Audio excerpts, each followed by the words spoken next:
J'ouvre maintenant la séance. I now call the meeting to order. Welcome to the 19th meeting of the Standing Subcommittee on International Human Rights of the House of Commons Standing Committee on Foreign Affairs and International Development. Pursuant to Standing Order 1082 and the motion adopted by the subcommittee on Tuesday, the 28th of October 2025, the subcommittee is meeting as part of its study on internally and externally displaced persons worldwide. Today's meeting is being held in hybrid format in accordance with the standing orders. Members may participate in person or via the Zoom application. For the benefit of the witnesses and the members, please wait until I recognize you by name before speaking. For those participating by video conference, click on the microphone icon to activate your mic, and please mute yourself when you are not speaking. For those on Zoom, at the bottom of your screen, you can select the appropriate channel for interpretation, floor, English, or French. For those in the room, you can use the earpiece and select the desired channel. A reminder that all comments should be addressed to the chair. J'aimerais maintenant souhaiter la bienvenue à notre... Let me now welcome our first witness.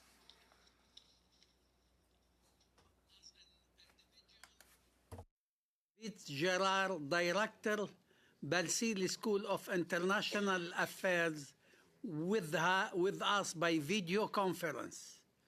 Dr. Ardy Limsis, Professor, Faculty of Law, Queen's University.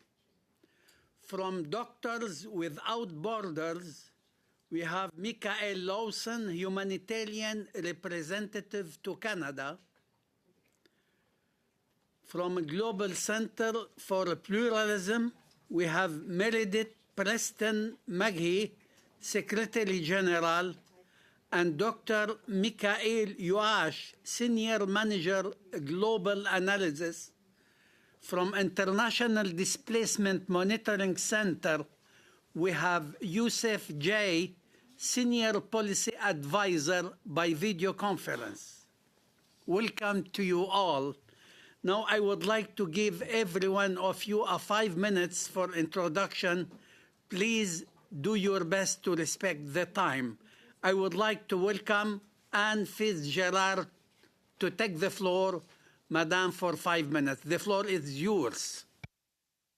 Honorable Chair and distinguished members of the subcommittee, thank you for this opportunity to address the issue of internally and externally displaced persons globally. Today, the world is experiencing levels of displacement unprecedented in modern history. More than 120 million people are currently forcibly displaced worldwide.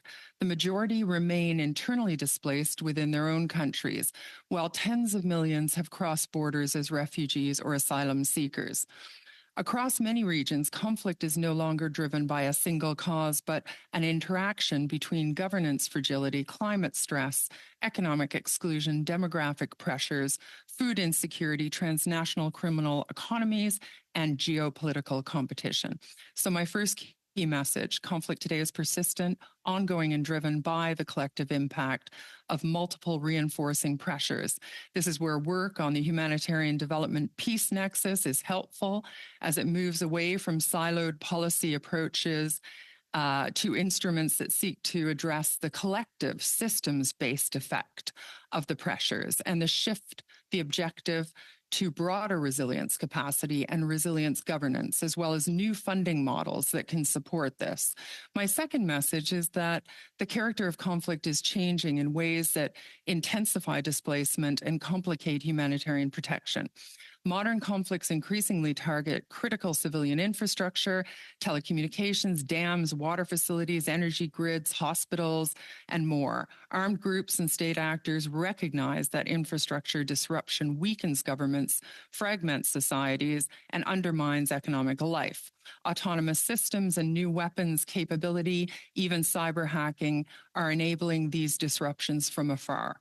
This has direct implications for displacement. Populations are forced not only to flee violence, but also the collapse of water systems, electricity, healthcare, and food networks. Increasingly, displaced populations disperse into rural and peri-urban areas that are difficult for humanitarian organizations to access based on the growing incidence of urban-based warfare subject to precision strikes on critical infrastructure. So this is challenging both humanitarian access and the protection of civilians' agenda more broadly. This is where technology-based humanitarian support has become important. Beyond mapping and tracking applications, which have been developed in recent years, there is growing need for autonomous support systems, trusted communications networks, fact-checking tools, and information authentication mechanisms to protect vulnerable populations from misinformation, exploitation, and manipulation. My third message concerns human rights implications for people on the move. Displacement drivers are increasingly blurred with individuals fleeing conflict, and as international legal and institutional frameworks tend to treat these drivers separately, many displaced individuals fall into protection gaps. Along migration routes, rights protections remain uneven. There is often a patchwork of legal mechanisms, inconsistent asylum systems, and differing standards of protection between countries of origin, transit, and destination. One particularly important principle is that of non-detention and how individuals on the move should not be criminalized through detention-based approaches. Registration systems, temporary documentation, and rights-based administration are far more effective and humane responses than detention practices that often deepen vulnerability and trauma. Recent policy shifts in North America and Europe also raise important concerns. Increasing restrictions under safe third country frameworks and externalized migration arrangements sometimes risk pushing vulnerable populations towards more dangerous migration routes while simultaneously weakening procedural protections. My final message is that Canada has an opportunity to exercise principled leadership in this space. This includes investments in digital systems and support for humanitarian innovation and responsible technology deployment into fragile environments. Canada can continue advocating for a rights-centered approach to displacement, one that recognizes the dignity and rights of people on the move, regardless of whether they are internally displaced, refugees, asylum seekers, or migrants affected by overlapping crises. It can do this through the Global Compact on Migration, the Global Compact on internally displaced, and UN guiding principles on internal displacement. Thank you, and I look forward to your questions. Merci, Madame Gérard. Le temps très bien. Thank you, Madam Fitzgerald. You respected the time. Now I'll call on Dr. Adi Amsis, Professor of Law at the Queen's University. Most prolonged refugee problem in the post-World War II era, namely the case of the Palestine refugees, and what Canada can do about it. I do so as one of the very few Canadians who've ever served in senior roles with both UNRWA and the UNHCR, which I did between 2002 and 2014. I have 3 points. First, UNRWA's mandate as part of what the United Nations has determined is its permanent responsibility, quote unquote, for the question of Palestine. This responsibility originates in the unsuccessful attempt by the United Nations General Assembly to partition Palestine without the consent of the Palestinian people in 1947 and, of course, the ensuing Nakba of 1948, during which at least 750,000 Palestinians were forcibly exiled from their country. UNRWA was created in 1949 to provide direct relief and works programs to the Palestine refugees until their plight was resolved in accordance with international law, including their right to return, to restitution, and to compensation. But these rights have consistently been violated by Israel, who has forbade the return of the Palestine refugees simply because they are not Jewish. As a result, the General Assembly has repeatedly renewed the mandate of UNRWA, most recently for a further 3 years in December 2025. Today, some 5.9 million Palestine refugees are registered with UNRWA, making them eligible for education, health, and relief and social services in Jordan, Lebanon, Syria, and occupied Palestine. This committee has heard assertions that UNRWA's practice of extending refugee status to descendants of Palestine refugees is an anomaly. That is incorrect. Under international law, when durable solutions remain elusive over successive generations, international refugee protection, whether done through UNHCR or UNRWA, extends to the descendants of refugees on the basis of the principle of family unity. To blame UNRWA for the continuation of the Palestine refugee problem is, quite frankly, a baseless canard. Second, the Palestine refugees are today facing their most difficult moment in history. Since 7 October 2023, Israel has killed or injured approximately 250,000 Palestinians through starvation and indiscriminate bombardment, the vast majority of them Palestine refugees. A further 2 million Palestinians have been forcibly displaced by Israel. In January 2024, the International Court of Justice determined that Israel is plausibly engaged in genocide in Gaza.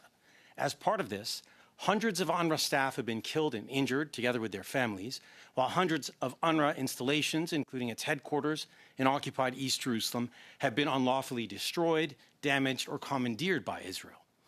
The Secretary General of the United Nations has described UNRWA as, quote, the backbone of the United Nations humanitarian relief operation in Gaza. Citing spurious allegations that upwards of 10% of UNRWA staff are terrorists, in October 2024, Israel passed legislation banning UNRWA operations in occupied Palestine. In October 2025, the International Court of Justice determined that Israel's allegations are wholly unsubstantiated, that its legislation is unlawful, and that Israel is obliged to facilitate UNRWA operations in occupied Palestine. Israel, of course, refuses to do this. It is therefore vital that Canada puts pressure on Israel to reverse course. My third and final point.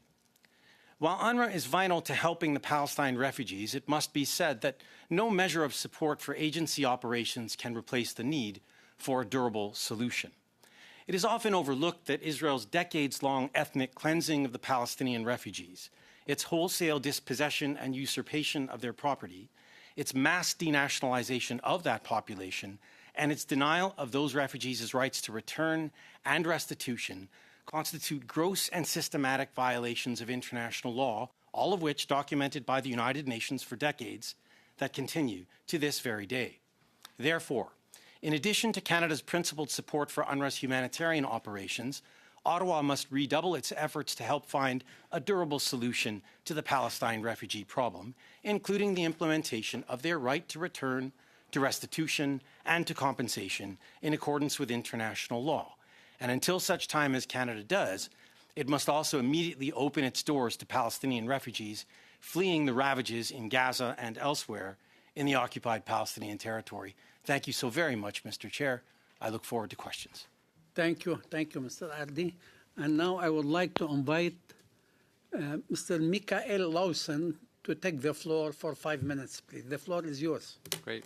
Thank you, Mr. Chair, and the members of this subcommittee for inviting me to speak to you today on the subject of internally and externally displaced populations.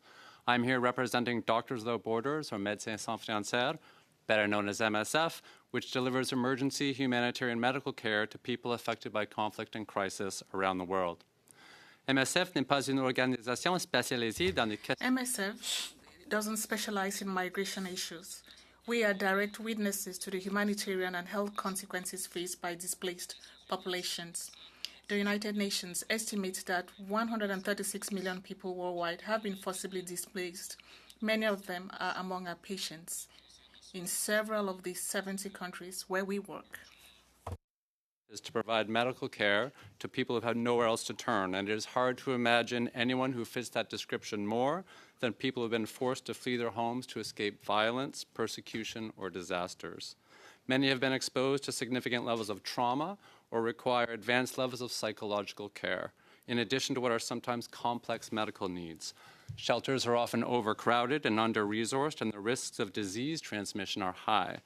Forcibly displaced people must also frequently depend on organizations such as ours for medical care and on other agencies for shelter, food, drinking water, and protection. Unfortunately, this global support system is facing collapse. Widespread cuts to international humanitarian assistance budgets by traditional donor countries have left response agencies in many crisis zones unable to provide the services needed to help displaced people survive. Our organization sees firsthand the devastating gaps in the global response to forced displacement that countries like Canada can and must take steps to fill. The ongoing conflict in Sudan is one example. It has been called the world's largest humanitarian crisis. It is also the largest displacement crisis, with 4.5 million people having been driven by violence into neighboring countries and a staggering 9.1 million people displaced inside Sudan itself. And yet, people who have been forced by this conflict to leave their homes in search of health and safety have struggled to find either. Within Sudan, the places where people seek refuge have been deliberately targeted by the warring parties, and dire living conditions are increasing the risks of disease outbreaks, including measles and cholera. For those who have managed to flee across Sudan's borders, the situation is little better. In the informal settlements in Chad and South Sudan, living conditions are frequently abysmal. Displaced arrivals face overcrowding, disease outbreaks, and limited access to food or clean water. Sudan is one example.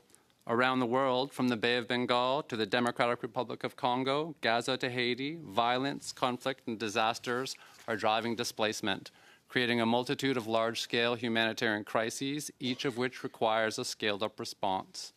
Unfortunately, we are meeting at a time when the humanitarian response activities around the world are scaling down due to funding cuts, even as needs are going up.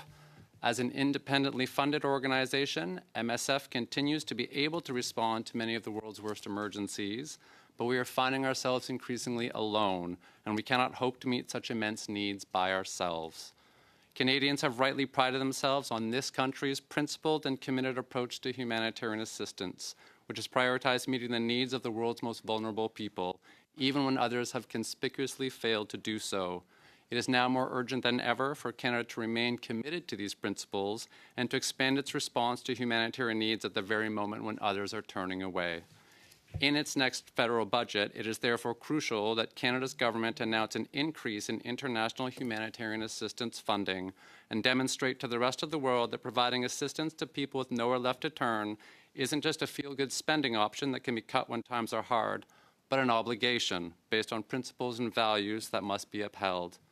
I'd like to end these remarks, however, by emphasizing that funding alone is not enough.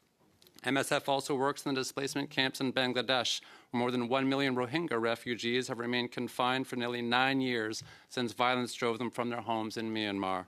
Recent funding cuts have decimated the services, including food rations on which they depend. It is crucial for these cuts to be reversed in order to ensure their survival. That is the essence of humanitarian assistance. But the Rohingya and others like them cannot also be left in perpetual limbo with no chance of return and no future ahead.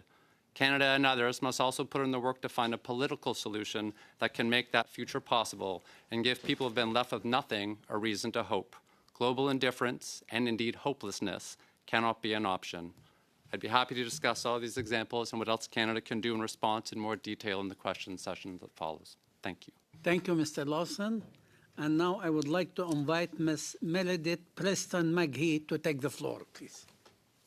Thank you, Chair and Subcommittee, for inviting us to appear. 1 in every 70 people on Earth is impacted by displacement. The Global Center for Pluralism is not an operational, humanitarian, or settlement agency. Our testimony therefore focuses on addressing causes of displacement, the challenges in societies where refugees are settling, and on tools to help prevent and resolve conflict to enable return, stem displacement, and better equip societies to welcome displaced persons for all to thrive. Our research shows that conflict, persecution, and instability, key drivers of displacement, arise when societies see diversity as a threat, when pluralism has broken down. These harms fall most on marginalized communities, but over time they weaken entire societies, fueling further cycles of displacement. Our Global Pluralism Monitor research identifies trends that have translated into conflict and mass displacement. Core findings include the magnitude of impact of prolonged weaponization of identity on conflict and displacement, the necessity of both legal frameworks to support resettlement and social cultural programs that guard against scapegoating and promote social cohesion, the importance of front-ending pluralist approaches for post-conflict returns to be durable and avoid leading to renewed conflict, and the importance of engaging marginalized and conflict-affected communities directly in programs, policies, and peace processes. Our Monitor Sudan shows the consequences of state-led policies and practices that center diversity as a threat. The official state ideology of unity in conformity, the exclusion of groups not conforming to a majority Arab identity, are at the heart of causes of the conflict that now represents the gravest humanitarian and displacement crisis in the world. The return of displaced populations requires durable peace to prevent repeated displacement. This requires a focus on fostering social cohesion among both returnees and receiving communities. In Syria, we see the challenges posed by massive levels of displacement to the country's recovery. With 13.5 million people, nearly half of the pre-war population, displaced since the beginning of the conflict, the impact of the war, coupled with economic stresses and influx of returnees, have deepened tensions between Syria's diverse communities. Without proactive strategies to promote social cohesion, the combined impact of displacement and economic decline may lead to further fragmentation and instability. The physical and psychological toll of displacement must also be considered. Findings at a recent convening of displaced Sudanese youth highlight psychological distress, hopelessness, and exhaustion as major impacts of the war, along with depression and social fragmentation. These limit the ability of a society to recover and avoid future cycles of conflict and displacement. Severe restrictions on civic space for youth inside Sudan create conditions where there is almost no safe space for independent civil action outside humanitarian work. Displacement has affected education, livelihoods, mobility, social stability. This highlights the importance of support to receiving countries, with 2/3 of refugees in protracted displacement situations. And strategies to integrate displaced populations into the societies require a pluralist focus. This includes combining practical policy supports like citizenship pathways and access to services with efforts to build belonging, social cohesion, and connection to receiving communities. Millions of displaced Sudanese youth face significant challenges as they aim to engage economically, seek connection, community, and dignified livelihoods. Legal status is the root barrier. Work permits and fees, residency documentation, and bank account access are structural impediments, not simply bureaucratic inconveniences. Even where strong legal frameworks are present, without an intentional pluralism focus, social hostility and policy restrictions undermine the inclusion of displaced populations. We see this across countries that we have assessed. These findings, and across all of our Global Pluralism Monitor reports, highlight the need for holistic approaches to support constructive inclusion of displaced persons, engagement with receiving populations, and connection to reconciliation processes for returns in post-conflict cases. We have extensive further findings that we would be pleased to share with the committee through our written submission and through the question period. Canada has been a global leader upholding refugee commitments. The policies and practices of pluralism provide the foundation for Canada's success in receiving and integrating refugees here over time.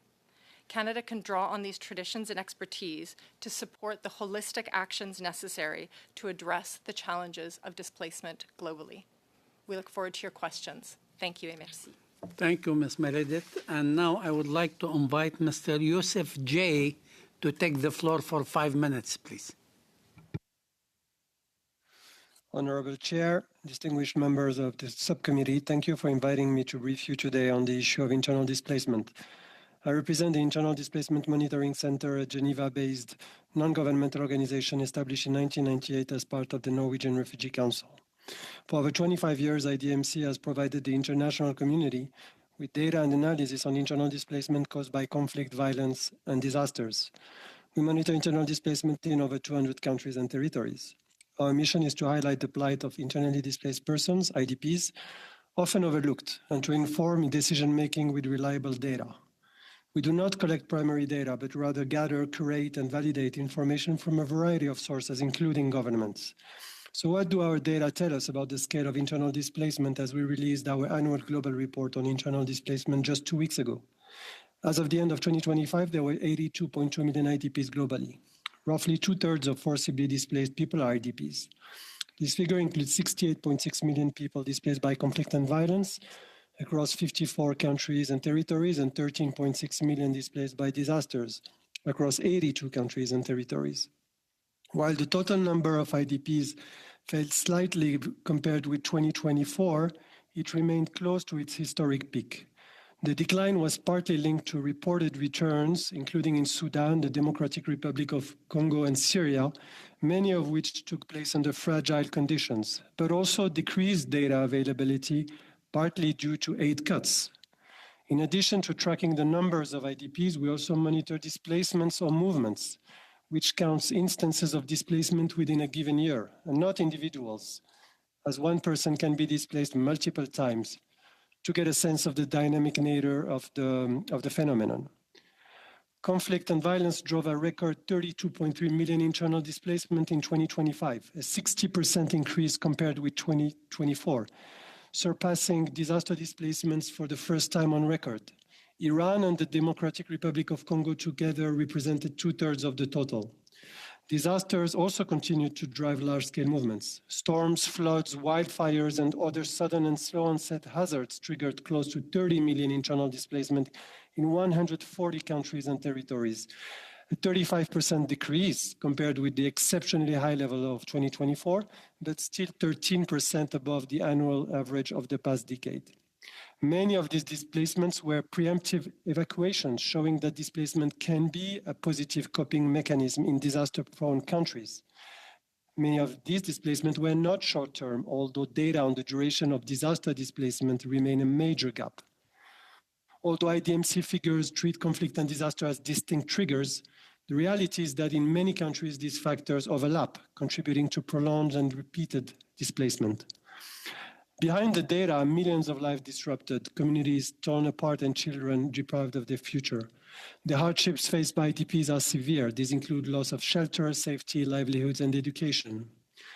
With the growing impacts of climate change and the multiplication of humanitarian crises, and in the absence of durable solutions, the number of IDPs is likely to remain high. The 1998 Guiding Principles on Internal Displacement affirm that national governments bear the primary responsibility to address internal displacement. Internal displacement is surely a human rights and humanitarian issue, but it can't be only.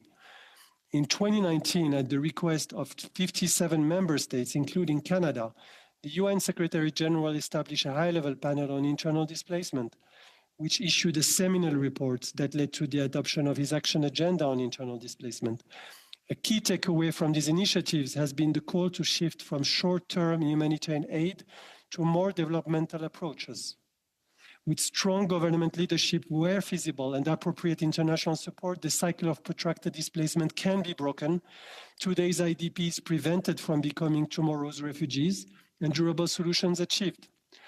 Positive developments have started in several countries, but the challenge of collectively sustaining momentum and accelerating progress to address internal displacement at a time of declining international solidarity and respect for international law remains. We hope Canada, which co-chaired the group of Friends on Solution to Internal Displacement in Geneva until recently, will continue to demonstrate steadfast commitment to this important issue. Thank you for your attention. Thank you, Mr. Jay, and I would like to thank all our witnesses for your good introduction.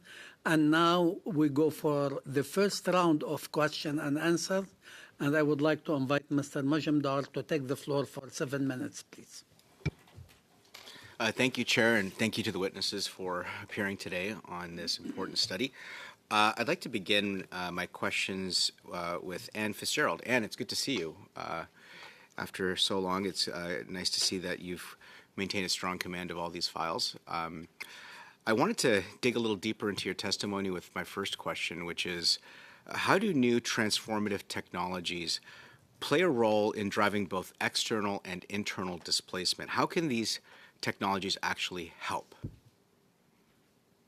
Thank you very much for your question. I think it's an important one. And I come to this debate from a conflict and security lens. And that really leads me to analyze how conflict and wider security dynamics lead to that displacement and force people to move and become internally displaced.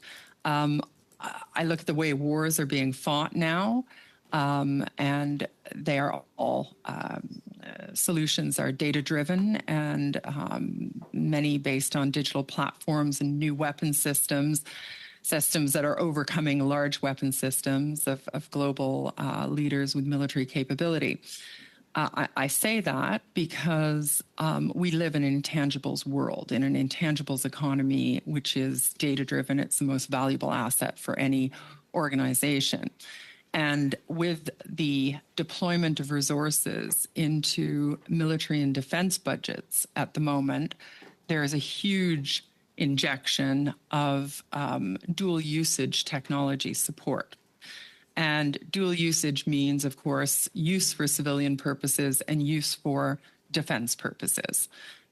Canada can play an additional role in that investment by bringing rules and protocols and norms that we see very underdeveloped in other parts of the world for those dual usage technologies, especially in the form of humanitarian technologies and peace tech, the responsible and safe use, so that the data of internally displaced people does not get manipulated or used for exploitative purposes. So that's one of many examples. I think Canada, as a principled leader in this space, can stand for the rights and the dignity of these groups, and in trying to build internal capacity to improve resilience and governance, as well as continue funding and supporting frontline humanitarian emergencies.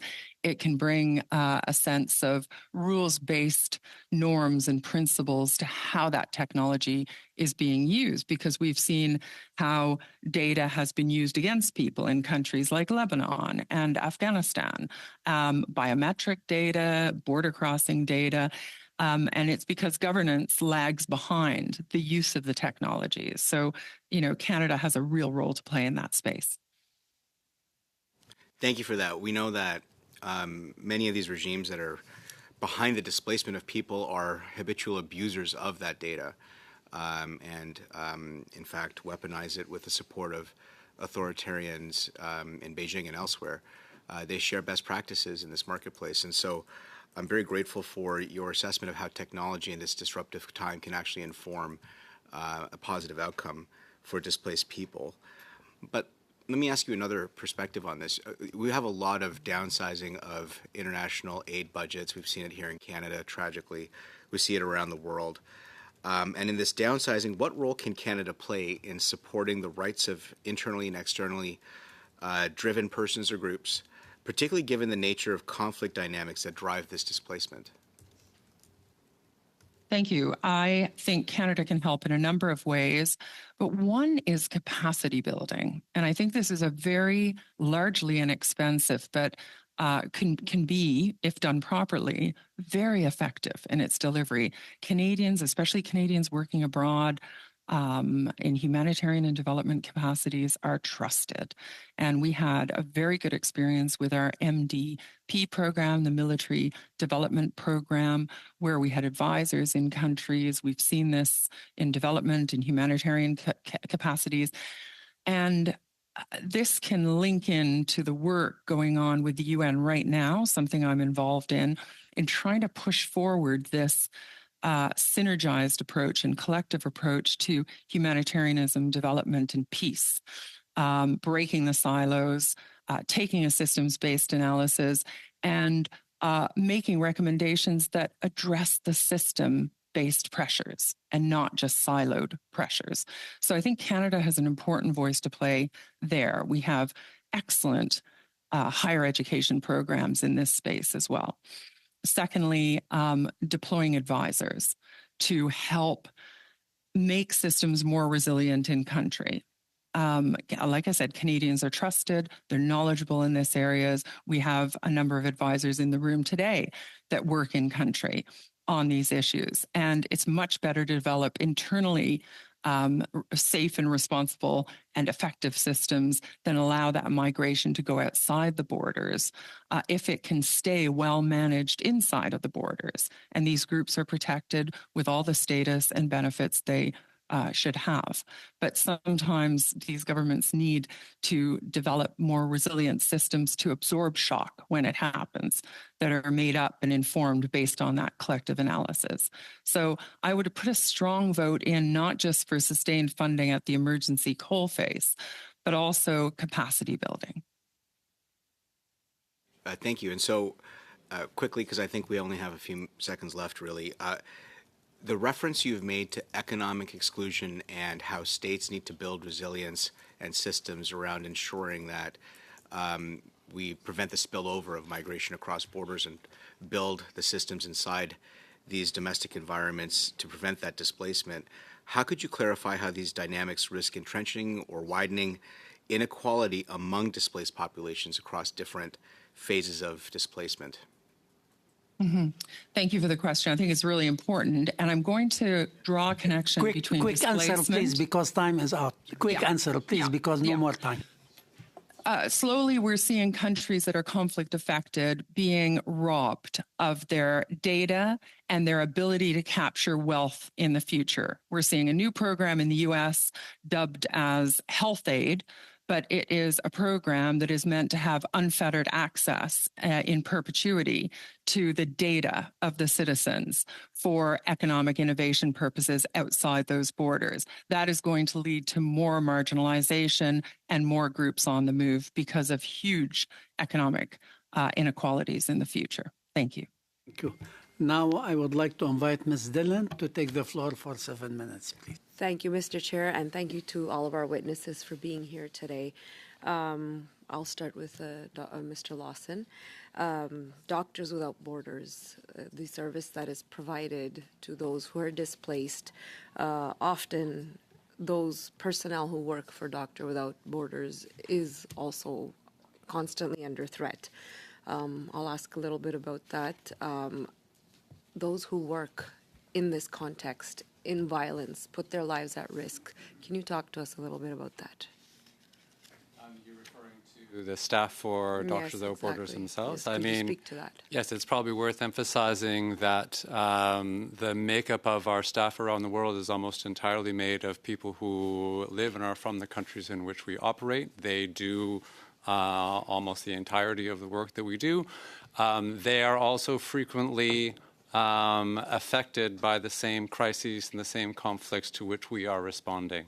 Many of our colleagues, they do find themselves also displaced depending on the situation and are forced to also make those accommodations but continue providing emergency medical and humanitarian care where it's needed.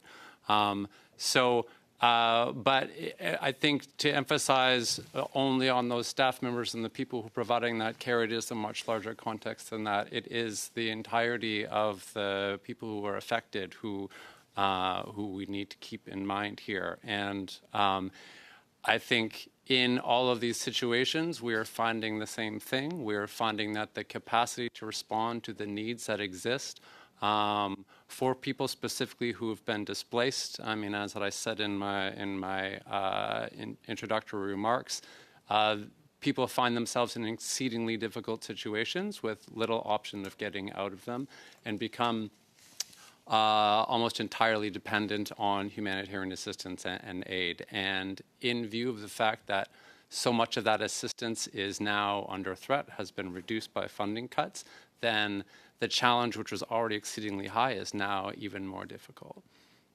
And in last June 2025, MSF put out an article about fear becoming a defining feature of migration journeys, where many refugees and migrants experience prolonged anticipatory fear linked to violence, insecurity, and shifting border policies. There's vicarious trauma. There's also, long-term and generational trauma. Sometimes this continues over many generations. Can you speak to us a little bit about this, and also what types of mental health supports are provided? Yeah, absolutely, and thank you for the question, because this is an often overlooked aspect of the challenges that are facing people who have been forcibly displaced, is the mental health aspect and the psychological trauma that many people have to endure. First of all, just the having to be forced from your home in the first place is in itself often a traumatic experience. But as we have seen throughout many of the places where we work around the world, people on the move who have been forcibly displaced are frequently exposed to significant levels of violence, even as their journeys progress. And they find very little options for safety. So it's absolutely fundamental to be able to provide psychological care, mental health services to people who have been displaced, and in every dimension of their journeys, for people who are remain confined in displacement camps or who are moving onwards. It's a fundamental need, and it is frequently unmet. So for MSF, Doctors Without Borders, it is always a component of the work that we provide in virtually every displacement context in which we work. We're aware of the high levels of trauma that people experience, and so we continue to prioritize that. But again, as mentioned in my comments off the beginning, we do see ourselves frequently alone in the provision of this care across a number of different contexts. And when it comes to women and girls, there's very high risk of trafficking because they are displaced, they're in refugee camps, transit areas. What measures can be taken to better address this issue and protect them? Well, and thank you very much for that question as well, because this is also a very overlooked and frequently overlooked dimension of displacement as a context. This has always been something that, again, should be a very high priority in any humanitarian response and any response to the needs of displaced peoples. As you have said, people who have been forced from their homes are placed in contexts in which they do not have the usual safeties and protection. People are at particular risk. Women and girls are at particular risk of exposure to gender-based violence. I can tell you that even outside of large-scale displacement camps, when the humanitarian response is insufficient, we often find that something as simple as lighting that's available in a camp is not there. Suddenly you have people who have to travel at night, go to a latrine that is far away because there's not sufficient resources in place. The lighting is not there. It becomes all these little tiny pieces create more and more risk, in particular for women and girls who are in a displacement environment. And I can say that internally displaced people as well. When we look at Haiti as a displacement example, it often gets overlooked as a displacement context. MSF operates a clinic that is dedicated to sexual and gender-based violence in Port-au-Prince. We have seen a significant increase in the number of survivors who are seeking care at our clinic who have been displaced and are displaced within Port-au-Prince because we've seen such an immense scale-up of displacement within that context. And so it's absolutely a priority concern when it comes to any displacement context is this increased exposure to sexual and gender-based violence that puts people at risk. Thank you very much for your time. Thank you. Oh, I have half a minute. Would you like to add anything else? Certainly. I think all of these things speak to the fact that we are talking about people who are in a particularly vulnerable space and are exposed to a number of immense risks. And the more that we see the humanitarian response diminishing in all of these contexts, the more we see all these needs increasing, and we see the risk exposure increasing as well. And so this is an imbalance that needs to be addressed. Thank you, Ms. Dillon. And now I j'invite Monsieur Alexis Brunel du CEP pour prendre la parole. Mr. Alexis Brunel, 7 minutes. Thank you very much, Chair. Thank you, witnesses, for coming to testify. Mr. Ismi, am I pronouncing your name correctly? Imseis. In your capacity of law professor, could you tell us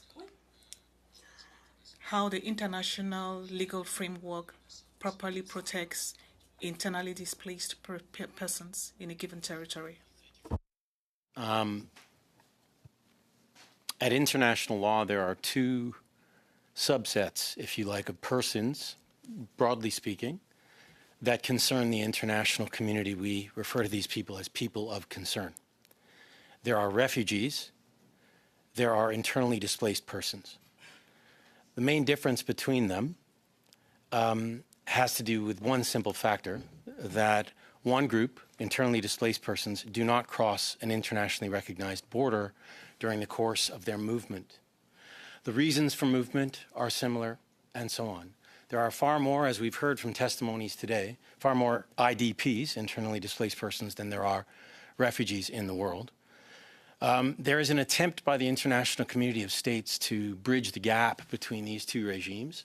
That's why we have reference to the New York Declaration that was done some years ago to try and bring the same regulatory framework that exists for refugees under the 1951 Convention relating to the status of refugees, to bring that to bear, in principle at least, to IDPs.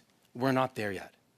So under international law, the rules governing how IDPs are treated, what their rights are, what obligations of states, what states have or are obliged to do vis-a-vis IDPs, it's not the same one-for-one match with what refugee law requires. There is what we call a body of soft law. And this here, I'll refer to a series of principles done by Francis Deng. We call them the Deng Principles concerning IDPs. Or the New York Declaration, which was done some years ago and after the Deng Principles. And when we read this soft body of law together, when we say soft, what I'm referring to is non-binding principles, right?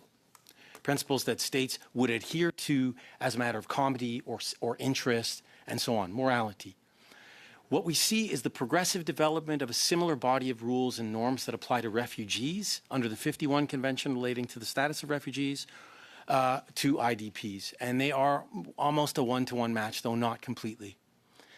The point, Canada has every interest, and so do all states, have every interest in ensuring that the body of law that exists as soft law governing IDP treatment under international practice be codified in a treaty of its own, or at least there be some attempt to make binding these norms as they relate to IDPs. Final point, this is not to say that states who engaged or are faced with an IDP problem do not have binding legal obligations vis-a-vis these people.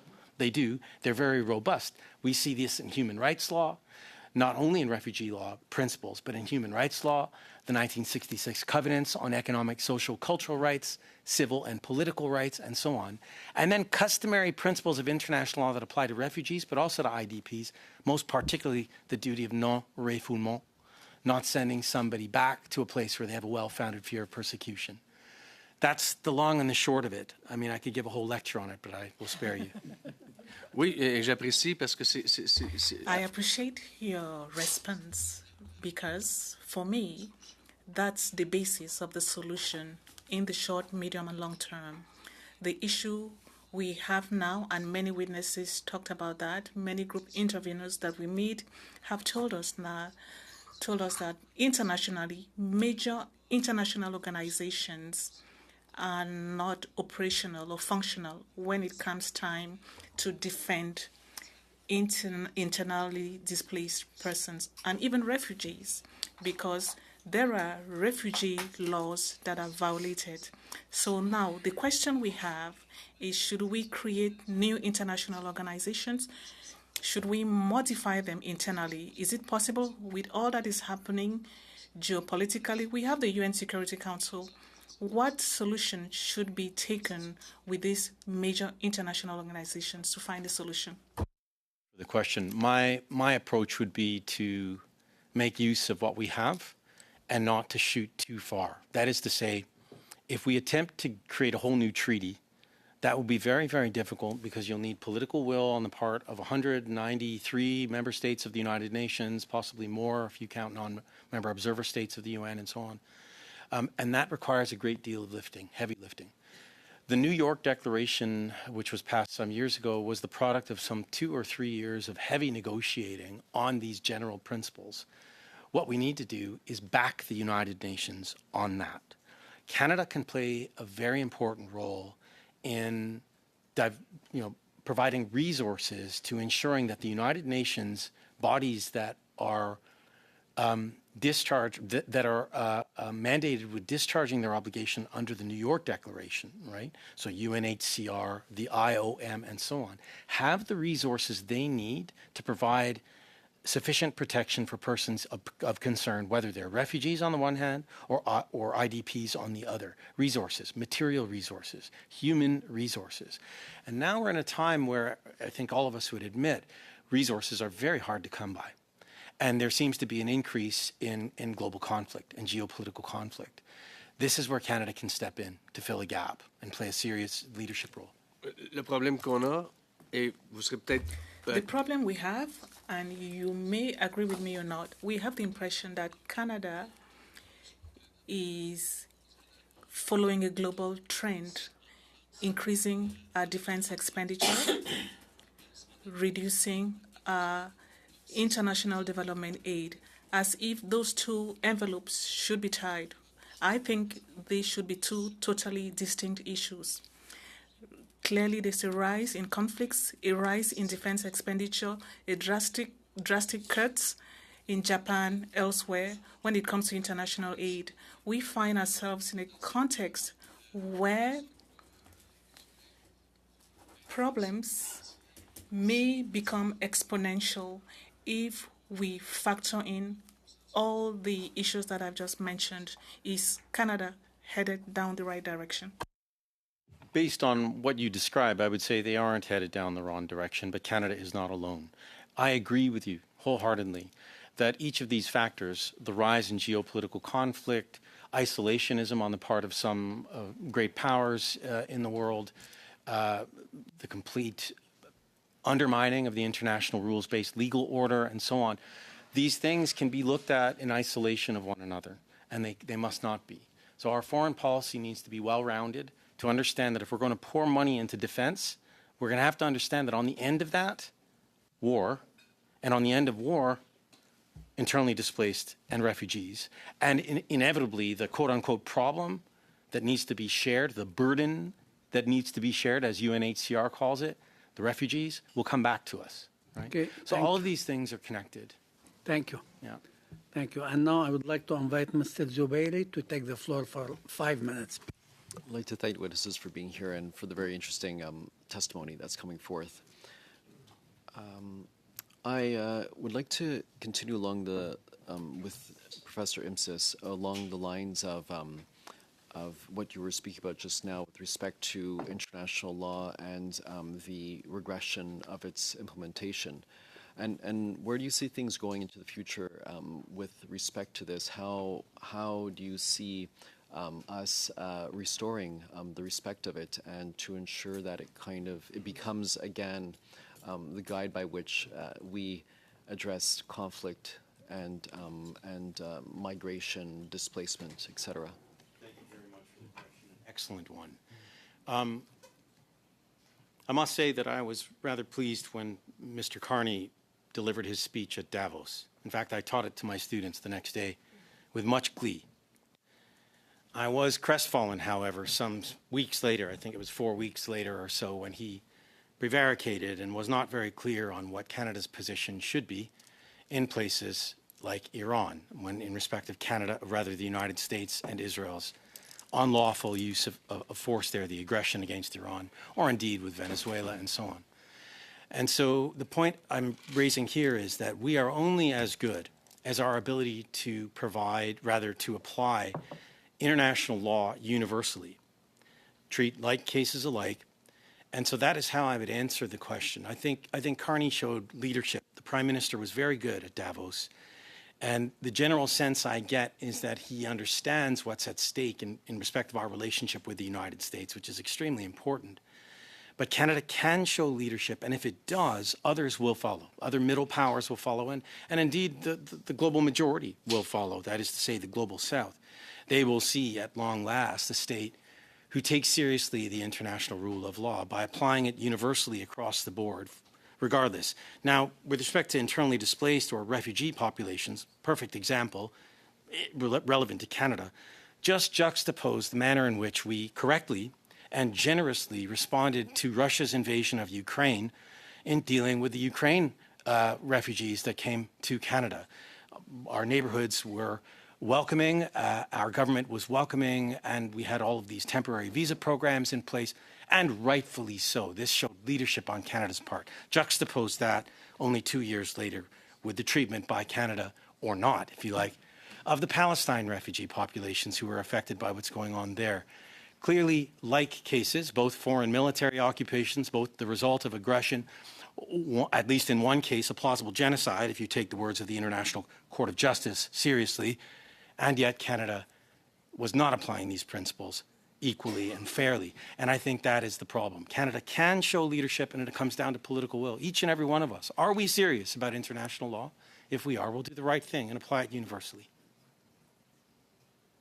And you spoke about Palestine just now, Professor Imsis, and maybe I'd like to pull in Mr. Lawson to this also. A lot of people ask why do people focus on Palestine? And I think you, in your introductory remarks, you had mentioned this is the longest ongoing displacement concern in the world on the face of the earth today.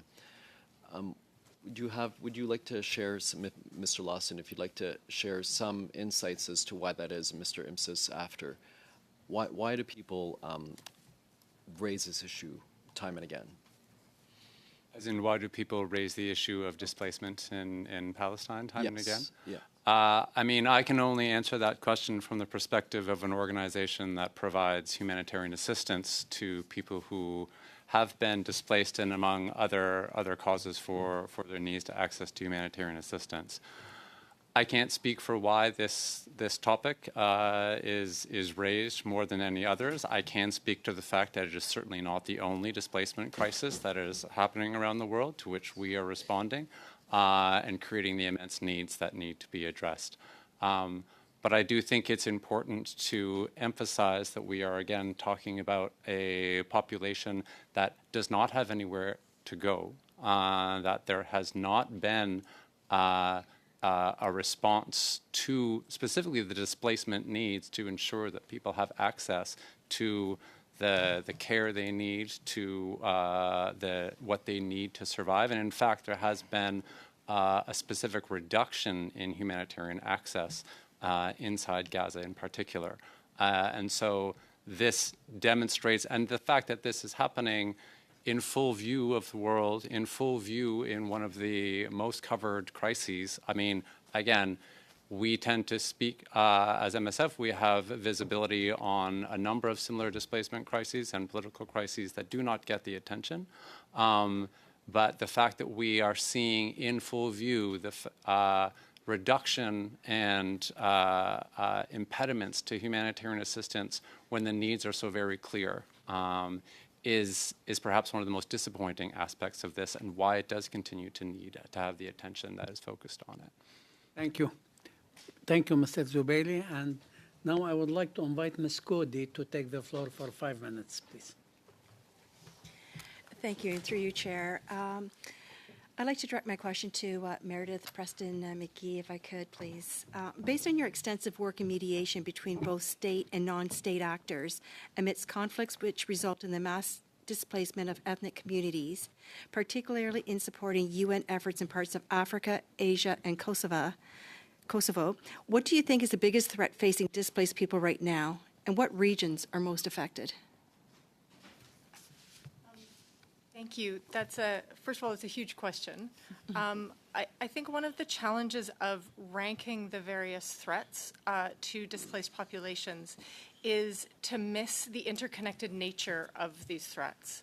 When we look at the levels of displacement, for example, in Sudan, they were noted 4.5 million outside of the country, about 9.5 million internally displaced.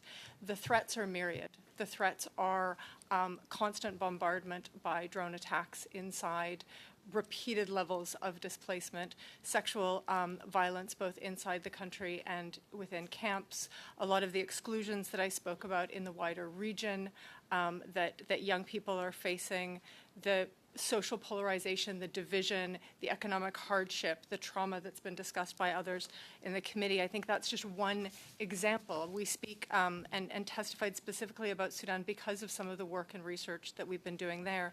But I think you could transplant that experience to the Rohingya in Cox's Bazar. You could talk about this in terms of prolonged displacement in Syria, in Colombia, where we do a huge amount of work, again, undercovered as a displacement crisis, but one of the largest internally displaced populations in the world.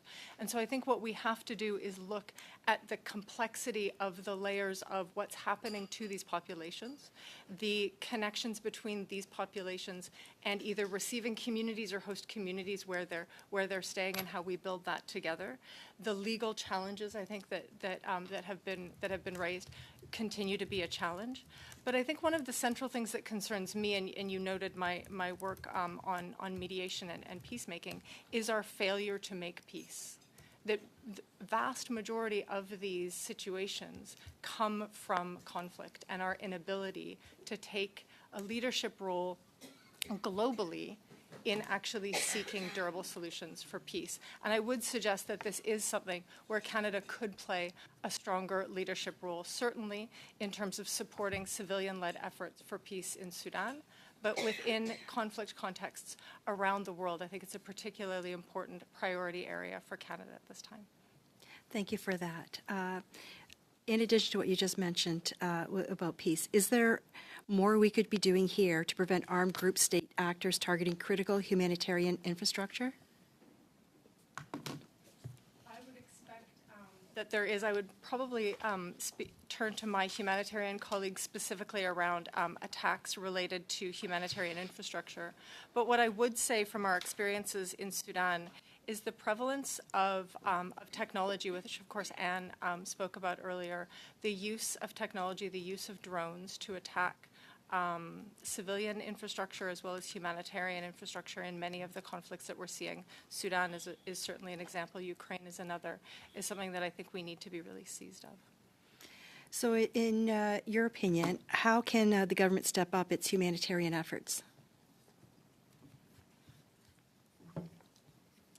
I think from our perspective at the Global Center for Pluralism, I think the question is not just resourcing and political will on the humanitarian front, but I think Canada has an opportunity to play a role not just in bandaging solutions, but really looking at how you actually connect this to durable solutions, so the upstream effects of these situations through focusing on peace efforts, through focusing on governance efforts. We spoke briefly about Syria. I think there are huge opportunities right now in the reconstruction process in a society like Syria, where Canada could be playing a leading role to support social cohesion and positive engagement in a post-conflict reconstruction process that would augment humanitarian responses that we're also providing support. At a time when there aren't enough resources, we have to make sure that the resources in all of these different baskets are actually reinforcing one another, so that we don't just have a humanitarian strategy on one side, a peace strategy and a development strategy on other spaces, but that we're actually bringing all of these together as a more cohesive strategy for Canada's foreign policy. Thank you, Ms. Cody. Maintenant, j'invite M. Brunet-Duceppe pour prendre la parole. Mr. Brunet-Duceppe, you have 5 minutes. Thank you, Chair. Ms. McGee, you have just said Canada should be an example. I've been lucky to be vice chair of this committee for 6.5 years, and for that time, I've heard that Canada should play a leadership role. Canada is not an economic or military power, and I'm speaking as a Quebec sovereignist. we know the role that was played by Pearson, Mulroney.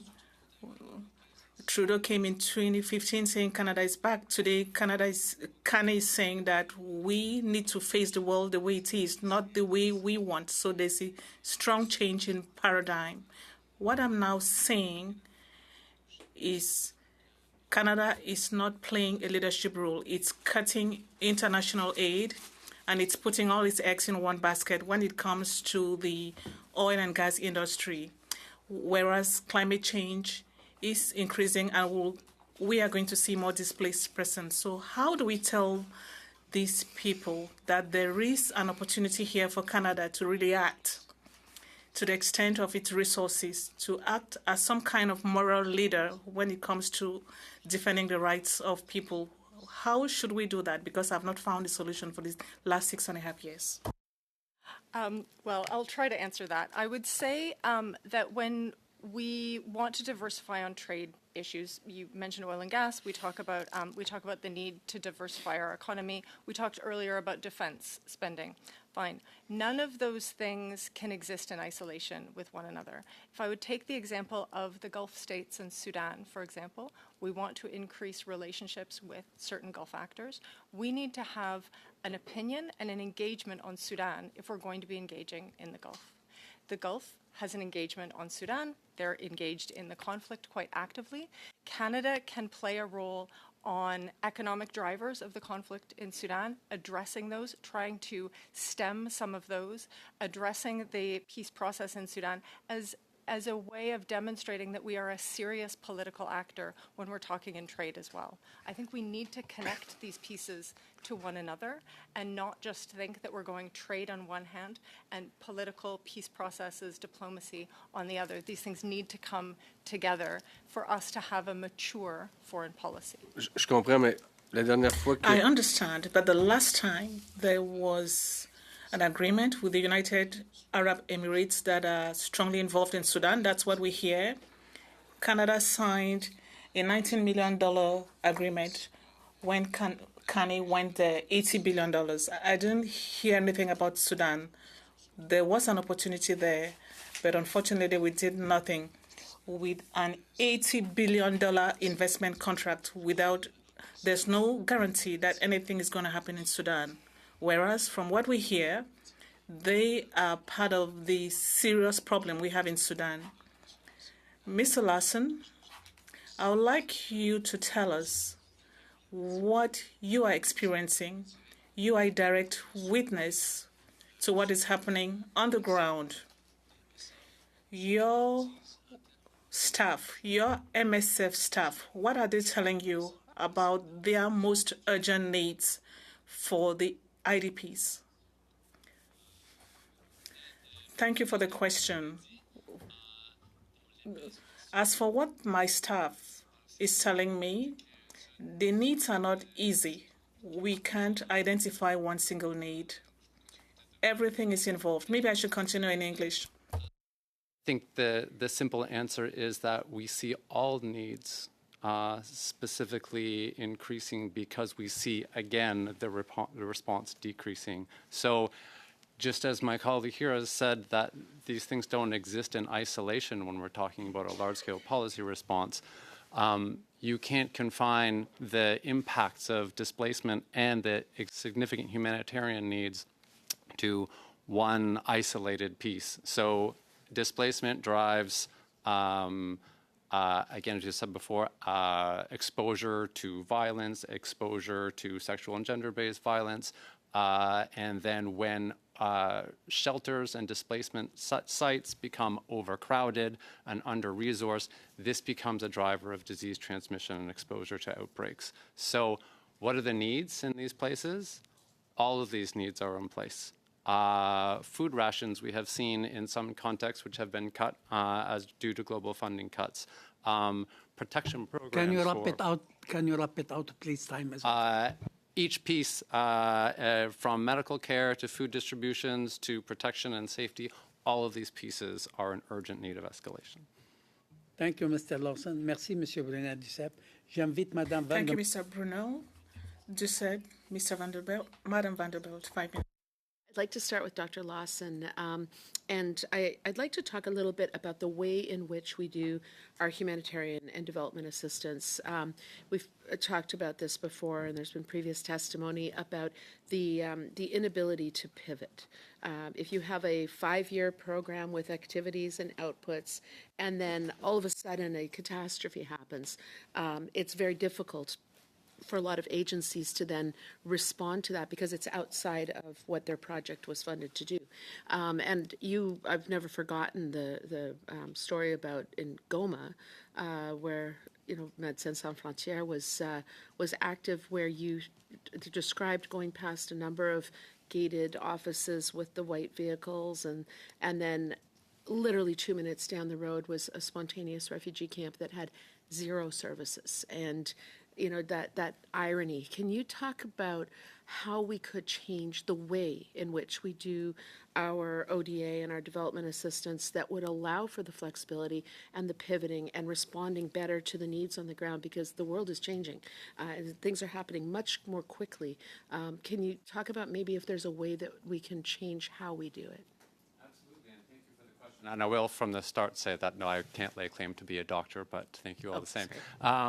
And to say, I mean, from our perspective as MSF, we are an organization that, by and large, does not rely on institutional funding from governments around the world, although we do have a relationship with the Government of Canada, but almost the entirety of our funding is privately delivered. So this actually has allowed us to have a flexibility in our ability to respond. But the question here is, I mean, we are one small part of the response, no matter how that gets determined. So how does that flexibility get built? That is an essential. I'm very glad you've raised this point, because that absolutely needs to be built into how humanitarian assistance funding is determined. Without that flexibility, we run into this exact same situation as you've described, in which needs change, because these are all very dynamic contexts that are affected by any number of different factors. And the response, if we maintain our traditional approach, or the traditional approach that's been in place of long-term static funding allocations, this does not set up agencies to be able to be nimble and to respond. And now more than ever, when we are looking at reduced resources and a reduced ability to respond, it is absolutely essential that the agencies who do depend on governments for their funding be able to have flexibility built into that so they can pivot to these needs.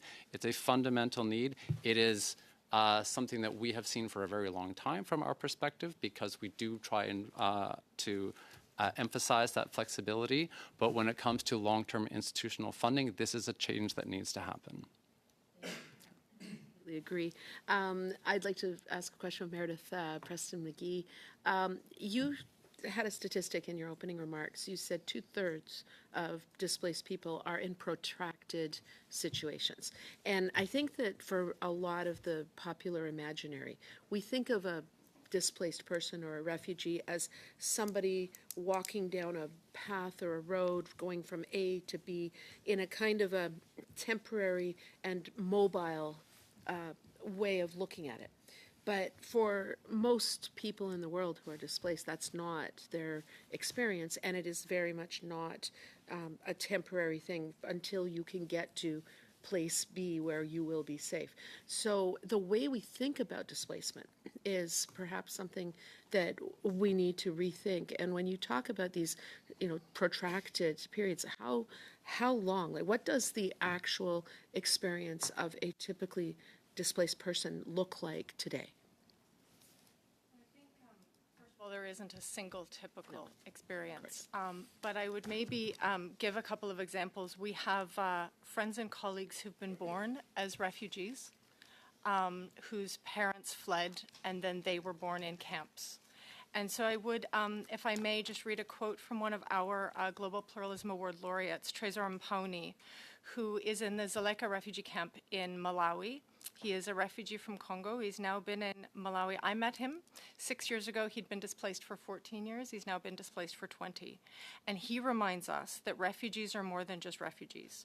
They are doctors, engineers, architects, teachers, artists, dreamers, entrepreneurs, and ambitious people with much to contribute when given the chance.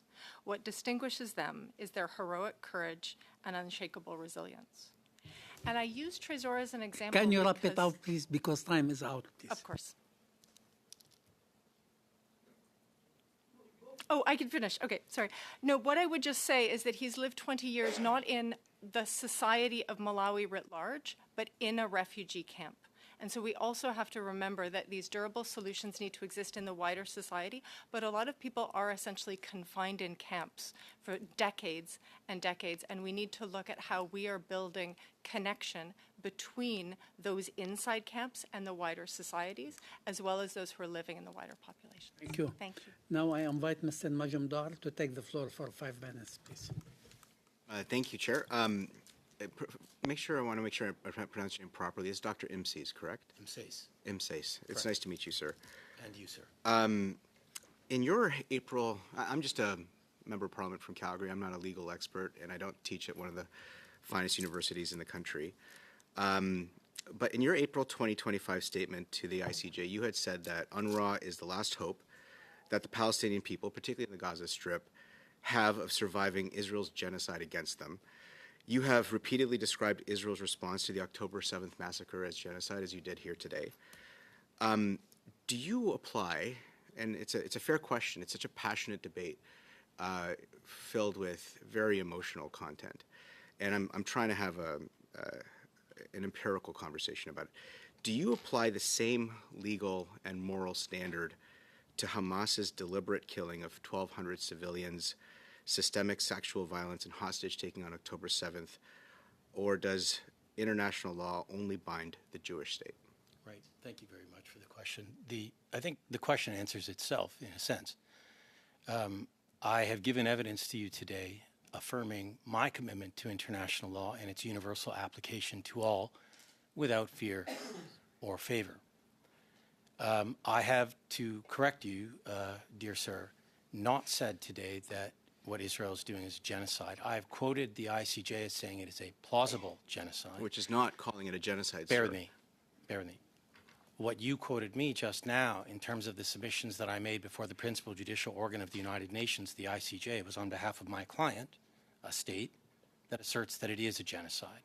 And I think you are well enough prepared to understand that when legal counsel go before any court, they represent their clients and not themselves.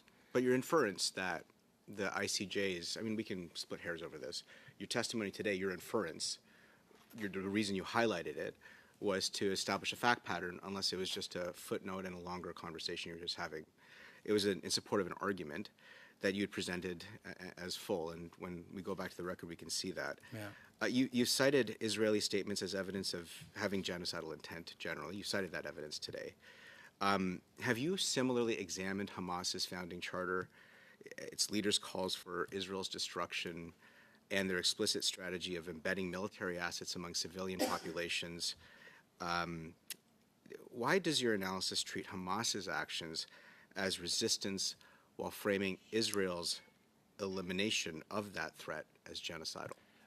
I'm happy to talk to you and give you an answer to your question. I'm just dumbfounded by the fact that I've not given any evidence, nor have I been asked to give evidence today about my position regarding a non-state armed group, Hamas.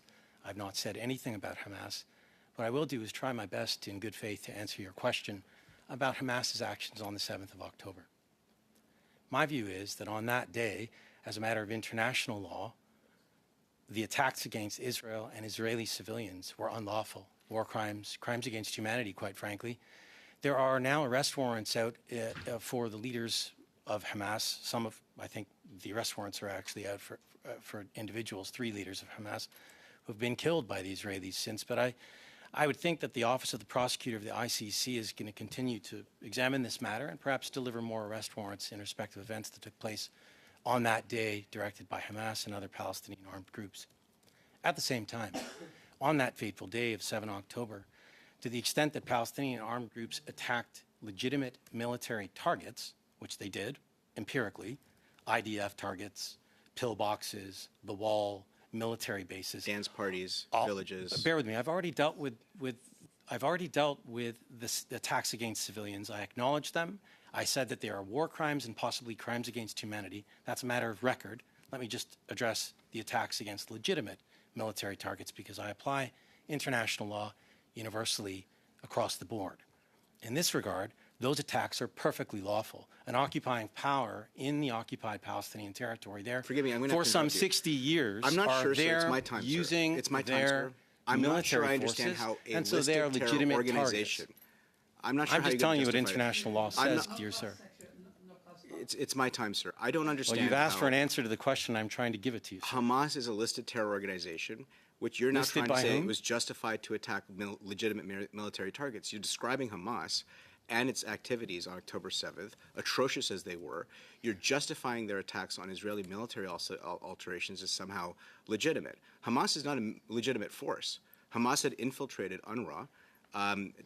You reject the evidence, but I think the evidence. So too does the International Court of Justice. But the German government, European governments around the world, including many in the international bodies, have very rightly The State of Israel put evidence to the ICJ, which includes a German judge, an American judge, and a Chinese judge. They put all that evidence to the ICJ, and the ICJ has been very clear. It's unsubstantiated. Is off, please. Yes. Thank you. Chair, my colleague had the floor, and the witness, Mr. Imsis, kept speaking over him and taking the floor. Chair, that is inappropriate, and it is your job as the chair to make sure that that doesn't happen. So I'm curious as to why. No, my point of order is not done, Chair. I'm curious as to why you allowed that interruption to continue rather than bringing order to this committee when that is your job as chair. Actually, I did bring order, and I said no cross-section, and then 15 seconds has passed, and I have to stop. On that point of order, Chair, I would ask you to remind the witnesses that they are here at the invitation of the members at this table, and it is their job to respect the questions that are being asked of them and to not speak over the honourable members here. I totally agree. Thank you. Mr. Brunel Duceppe, you have the floor for 5 minutes. Please. Merci, Monsieur le Président. Thank you, Tout Chair. le monde a sa clip. Now that everybody has their clip. I did not have the opportunity to ask you a question, Mr. Jai. During your opening remarks, you talked about climate change and population displacement due to climate change. Are you not afraid, seeing everything happening globally when it comes to the fight against climate change? Since there have been geopolitical movements with our neighbor in the south and also the foreign affairs policy in China that is becoming even more aggressive. If you look at what is happening in Russia and Ukraine, we have a context that sees humanitarian or climate change issues being relegated to the background. What may happen is that climate change may reduce and population displacements will increase. Do you agree with me? And what should we do about it? Merci, Monsieur Brunel Duceppe. En bref, je suis d'accord. Thank you. In brief, I agree with your observations.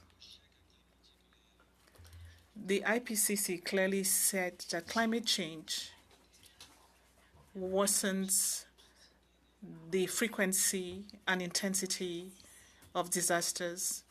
We know that most displacements tied to disasters have to do with climate issues, floods, storms, wildfires, and so on.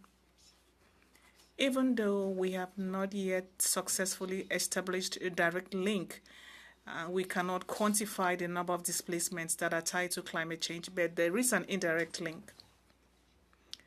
That's something I do often. We don't blame everything on climate change. A lot can be done to prevent and minimize disaster-related displacements, be it reducing the risk of disasters, urbanization, and so on. But a reduction in climate action should not reduce our efforts to contain disaster-related displacements. There's a lot of variability. It's true that we need a lot of time to establish any trends. But what should we do? Of course, we have actors that have ignored climate change. Canada and other countries in Europe and elsewhere have an essential role to play to maintain leadership when it comes to climate action, to make sure that adaptation and so on continue to receive the attention they deserve. Thank you. I think Stephen Gilbert will not agree with us if we were to say that we are leaders when it comes to climate change. Mr. Imses, and maybe my question is out of left field, and maybe you may not be able to answer, but considering your expertise as a law professor, at the international level, legally speaking, countries that are the major emitters of greenhouse gases,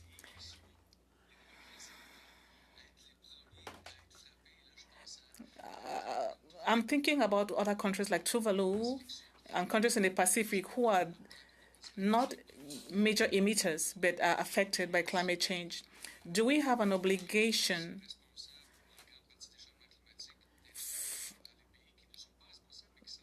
should the major emitters be responsible to help the countries that are victims of climate change? Thanks. The good news is that the International Court of Justice has also recently issued an advisory opinion on states' obligations for climate change. And the long and the short, without spitting the whole opinion out to you, is that yes, states do have an obligation commensurate with how much greenhouse gases they produce and their abilities to deal with the situation. This case was initiated by, I do believe, some South Pacific states, perhaps Tuvalu, Micronesia, and so on, because these states are in particular risk of the impact of climate change, not only of that impact on the production of internally displaced and refugee populations, but also of the destruction of their own states.